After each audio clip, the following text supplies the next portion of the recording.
It's on. Take two. Start from the beginning. Yeah. So we'll edit that all. Don't worry about it. So it's just a time that we get together. Like I said, there's going to be at least a half a dozen churches, I believe, that are involved in this. We're going to be doing it this time instead of at First Free. It'll be a Christian fellowship. I really, really, really, really strongly, with any kind of authority that I have on you guys, want you to go. You know, because they're praying for us collectively. So if me and 3 other people show up, yeah. So I really want to encourage you guys to make plans to be there. I just hope that the chili cook-off turnout isn't higher than the church planting prayer gathering, which would make it just like a church. Will there be chili at the prayer gathering? There might be leftover chili from the previous week. Probably the losers chili will still be there. So you guys are welcome to get into that. One other thing before we get into sermon. Thursday night, Denise and I and Mari and Noel got the chance to see a movie called Live 58. It's amazing. It's put together, it's an organization called Live 58, and it is a conglomeration of about 10 different charities, relief organizations that are huge. I mean, I'm talking major, big places, like Compassion is for one, International Justice Mission, World Relief, I don't remember, but there's like 8 or 9. They've all banded together to, their primary goal is to alleviate the severe poverty in the world. And we saw this movie, and it was unbelievably difficult to watch and to go through, and some of the stories. We are going to be doing a screening here. We're just waiting for them to tell us when. They're going to send us the material. It is something that I absolutely want to encourage you guys to invite people to and see. I really think this movement, this movie has the potential to really change your life. When you see what some of these people endure and live through. I mean, they took through families that are indentured servants, sex trafficking, people living in horrible poverty. They focused on one town in Africa, I can't remember where, but if you saw the river that was running through their town, providing them with clean water or so-called clean water, you would literally, you know, the movie should break you. And that's why I really want you guys to see it. The nice thing is, there is a positive in this. I did a little more research into this organization, and you know how sometimes you see something like Compassion, which is a great organization, I personally support it, and you send your money off and you sit there and you go, what is it doing? What did I really do? How much did I really help or affect or change anything?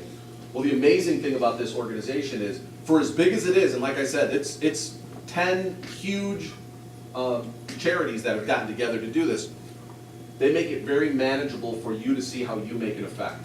So for example, currently on their website, if any of you guys want to go, it's live58.org. There's like 17 things that you can contribute to. So it'll list something like clean water in this specific town by this team. Goal is $2,000. So when you send $20 there or whatever, you start going, wow, I'm really, really making a difference. I'm not sending $20 to a charity that has $1 million goal. I'm sending $20 to a charity that has a $2,000 goal. So you really feel like you're more of a part of it, like you really can make a difference. And the way they're kind of promoting it is fast and sacrifice.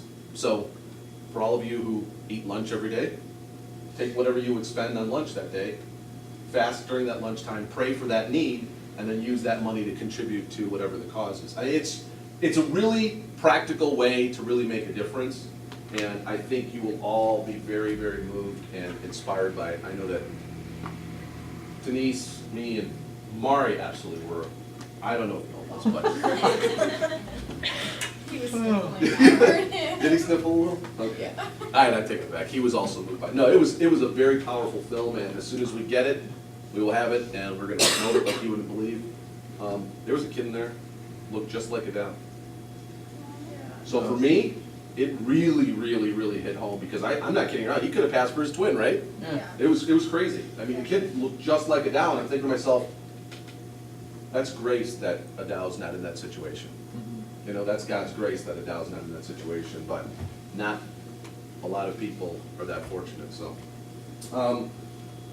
Yeah, all right, so on that, we are going to get into sermon. Now, we didn't have service last week, so lucky for you guys, I've got 2 sermons. Last week's and this week's. We get 2 breaks as well. You get 1 break, it'll be longer, and I'm gonna try to do each sermon before, 1 sermon before, 1 sermon. If it doesn't, it's not a big deal. I was told right before I was gonna preach that I go on and on about nothing 3 times over. Way to encourage your pastor right before he goes on. Their name, they will remain nameless, Anna. High fives. Yeah, I want my iPhone. That's his iPhone. All right, so 2 weeks ago, now it's going to be hard for me to remember, but I think after this you guys will see why I say everything 3 times over. Because if I randomly quiz you guys, like right now I'm going to do it, I'm going to say, Anna, what did we talk about 2 weeks ago? See? That's why I have to repeat over and over. Oh, she's going to get it. We talked about the redemption of Hosea's slutty wife. That might have been a few weeks. But yeah, that's close. That's close. I mean, sure. That's what the book's all about. So I guess you can answer that every question. Or you can say, or Bread and fish. bread and fish, Holy Spirit, always the right answer in any Christian circle. So someone asks you what's your position on, end times, you say, Bread and fish. there you go. And then it's answered. It's like, of course. All right. So a couple weeks ago, we talked about the idea of people, generations coming to a place where they don't know that they don't know, right? We have conditioned our culture and our families, everyone around us. We don't go to church. It's not important to us. And before you know it, the next generation starts feeling the same way. The next generation starts feeling the same way. And before you know it, you have an entire generation, like I would say we do currently, that it's not that they look at Jesus and absolutely go, I want nothing to do with Jesus. They don't know why they need Jesus. They don't even know that. So they literally are, we've created a people that don't know that they don't know. So, and it's a simple process. I mean, it doesn't take very much. You ignore God's law. You no longer abide by His word. You stop praying. Stop thinking about your own sinful condition and where you stand in the scheme of things. And before you know it, you are just living for yourself, living for the pleasure that you derive out of life, living for how can I advance myself, and it all becomes about me, me, me, me, me. So, this is where it really gets difficult now, because the cycle has begun, where generation to generation, people just aren't concerned with God. They're not concerned with their place in fallen man's, in the scheme of fallen man. They're not concerned about their need for redemption. So now, you produce a generation that doesn't know, and then you expect from that generation to come leaders. So we're training our leaders within a generation that doesn't even know that they don't know, and we're now saying, okay, you be a leader. The question though is, a leader of what? And a leader of who? And a leader of how? Because if we take we can see this. I mean, if you do, and I know I was shocked, I don't know if you guys are going to be shocked or if you guys care or whatever, but if you look at all of the most prominent universities in the country, I want to say 95% of them were started as Christian universities. Harvard, Princeton, Yale, what else? Who knows some of the other ones? Huh? TIU. Yes, TIU used to be a Christian university. Who? I don't think so. I don't even know what UC. Oh, University of Chicago. Yes, it was. It was started as a Christian university. All of the higher education, the foundational ones, the ones that, like I said, world famous. All of those places were started as Christian universities, and over time, it became less and less of an important factor. And instead of producing theological leaders and pastors and scholars and ministers and all these things, they became liberal arts institutions that solely just were a means for education. Not that education is bad, and education is excellent, but let's be honest. Do any of us go to school for an education? Except for Brett. What do we go to school for? What do we go to school for? Holy Spirit. To get a job. That's it, right? Otherwise, we wouldn't have Occupy Wall Street things going on right now. Everyone saying, I have too high of student loans. My student loans are too high. I can't find a job. Well, I thought you went to school to get an education. No, went to school to get a job. See what I'm saying? We've twisted that. We've twisted the idea of education into a thing of, no, you go to this school, you learn this thing, and that equals money. Another example of how we've fallen away from the ideal or the concept of what education is supposed to provide for us. So, our schools aren't producing the next generation of leaders. Or the leaders that they're producing, do you really want to be led by them? That's the big question. What's the foundation? What's their basis? Why do they believe what they believe? Why do they do what they do? Why are they motivated by what they do? All of those internal and absolute heart matters is what determines the choices and the decisions that they're going to make. So when you start with no foundation, the decisions that they make are not foundational. So it's not a surprise. We shouldn't look around at our country and go, why are we in the state we're in? The moment you start thinking everything is good, your perspective has been altered by the culture. Because things are the way they are because we live in a fallen world. So when we wake up in the morning, we should literally look at the paper and go, yep, just as I expected. Crime's up, the economy's down, poverty's high, things is bad. This is what should happen in a fallen world. Because if you're flipping through the paper, like we've experienced some decades now, where everything's great, and then we look back at that decade and what do we say? That was sin, greed, lust, magnified to the hill. Remember, during the 90s, everyone loved the 90s, until we got out of the 90s and said, did we really live like that?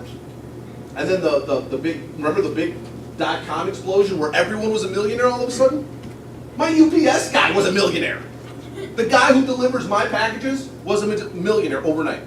Because he had UPS stock as his, he got stock options, so he was buying stock and he became a millionaire. I'm like, the guy delivering the packages makes more money than I do. And he has more money than I do.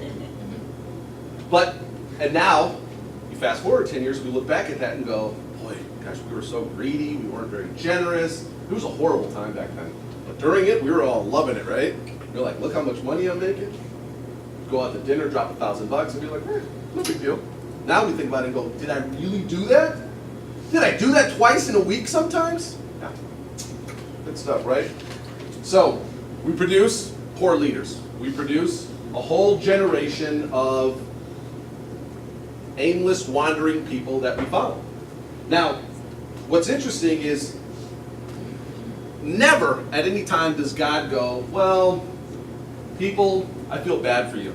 You guys have terrible leaders, and they're leading you astray, so free pass. Anything you do, anything that they teach you, okay.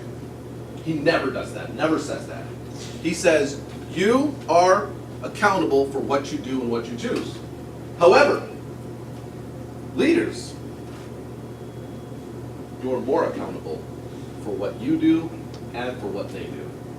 So if you guys remember a couple weeks ago, I was talking about how I'm trying to train up and develop some elders.